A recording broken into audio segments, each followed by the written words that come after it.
Welcome. I am your host, Dr. Derek A. Reeves, and this is our daily Bible study, Scriptural Wisdom for Life. We're going to continue with the topic, the Spirit of Unity, and today's lesson is why demons hate unity. I want to come from the scripture, 1 Corinthians 14:33. I have it on the screen, so let's dive right into it. For God is not the author of confusion, but of peace, as in all churches of the saints. And so I don't want to go too far into this, but when we look at the scripture is a scripture that, when taken in context, suggests that there was a time when there were many temples in Corinth, and some of these temples enlisted the aid of male and female prostitutes who were literally types of, I'll say, prophets or prophetesses, and they were supposed to be utilized and operated by the gods.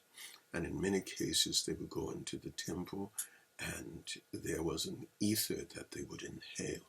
And this ether then was like an intoxicant, and it produced a high.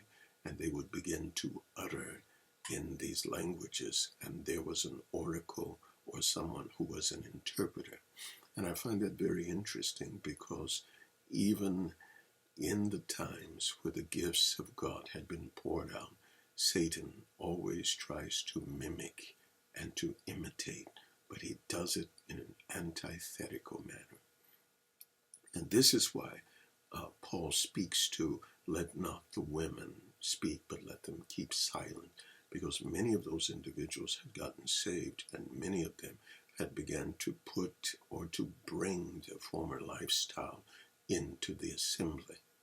And so when we look at the text, for God is not the author of confusion, it's very interesting, because anyone who sees the text will notice that the term, the author, is in parentheses. And so whenever there's something that is parenthetical, you have to deal with the parenthetical before you can understand the complexity of the whole. And because this parentheses or this italics literally doesn't belong, but was added to give clarity to the text, if we take it out, we can begin to see the true meaning of the text. For God is not of confusion, is the original way the text should read. And so when we say God is not of, the term of is a preposition, and the term of then deals with the manner in which something proceeds, or the manner in which something begins its motion. And so it indicates then that God does not proceed from confusion. God does not begin with confusion. God does not initiate anything through or by confusion. It says, but he is a God of peace, as in all churches of the saints. And so let's unpack this term, confusion. It's very important as we continue. The term is the word akatasia. Akatasia. And when we look at the term, it deals with instability, that is, disorder, commotion, or confusion. And then when we look at Thayer's, he says instability, a state of disorder, disturbance, or confusion. And so he doesn't just speak of disorder in and of itself, but he says a state of disorder. So God never operates, and God is never in a state of disorder. Why then do demons hate unity? Because unity can bring a level of peace, a level of completion, a level of objectivity that enables us to complete the task at hand.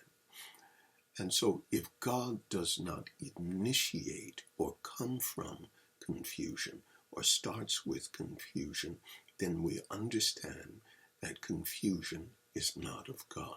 And so if God is not the promoter, then there is a promoter who is causing confusion to tear down the unity.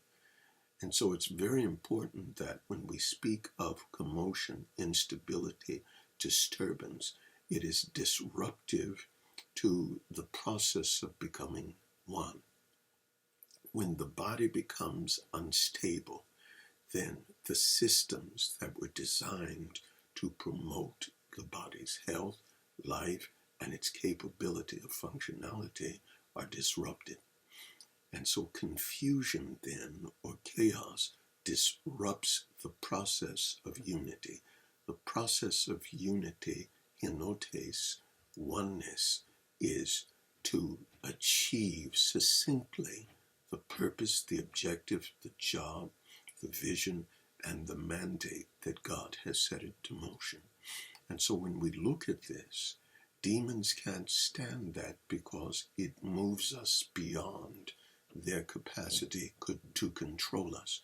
It moves us beyond their capacity to really do great harm.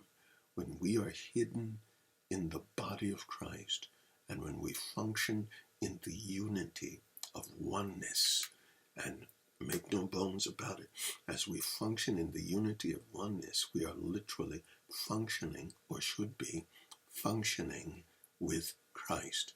We are moving through the essence of his word and his will. And there is nothing that could go beyond the word of God. And so there's safety for us as we function in the word. There is safety for us as we function in the will of God as a total, complete, complex whole within the somatic essence, or the physical essence, which is the corporation of the body of Christ, in which he is the head. Unification ties us to the very mind of God. Unification ties us to the very will of God. Unification ties us into the very protection of the omnipotence and omnipresence of God. And it is that unity that demons and Satan fear, because a unified front, a unified body, is directly connected to the blood, to the life, to the spirit, and to the power of Christ.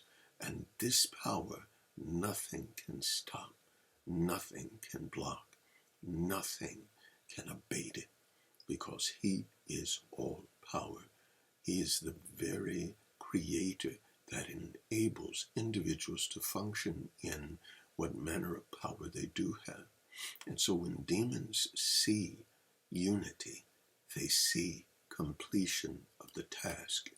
And completion of the task means that their tasks, their vision, their motives, their work, and their strategies will be destroyed and will be uprooted right before their very eyes. What we have to understand is that this is a true war, a war for the souls of mankind, a war for the souls of all men, women, boys, girls on the earth. Satan and his kingdom seeks to disrupt the kingdom of God in the earth, and to destroy and pillage all that he might be God over all the earth. And so they hate unity, because unity is just the opposite of confusion. Confusion takes away peace. Peace, remember, whether it's in the Hebrew, shalom, or in the Greek, eirene, it deals with the cessation of ravaging in the body. When there's peace in the body is whole. When there's peace in the mind, there's quietude, there's no fret, there's no stress. When there's peace from your enemies, you can live a life of productivity. And so wholeness is what Satan and his followers seek to destroy. Demons can't stand true unity. True unity enables the Spirit of God to flow. True unity enables the power of God to flow. It connects the body together and empowers it beyond its several pieces. A connected body has much more power being and operating as a corporate body than an individual. And so this is what Satan, demons seek to stop: the corporate operation of the power of unity that unleashes greater context of power, wisdom, knowledge, and gifts. I'm sorry, we are out of time, and I thank you for joining us. I am your host, Dr. Derek A. Reeves, and until next time, God bless, and remember, Jesus is Lord, and He's coming back again.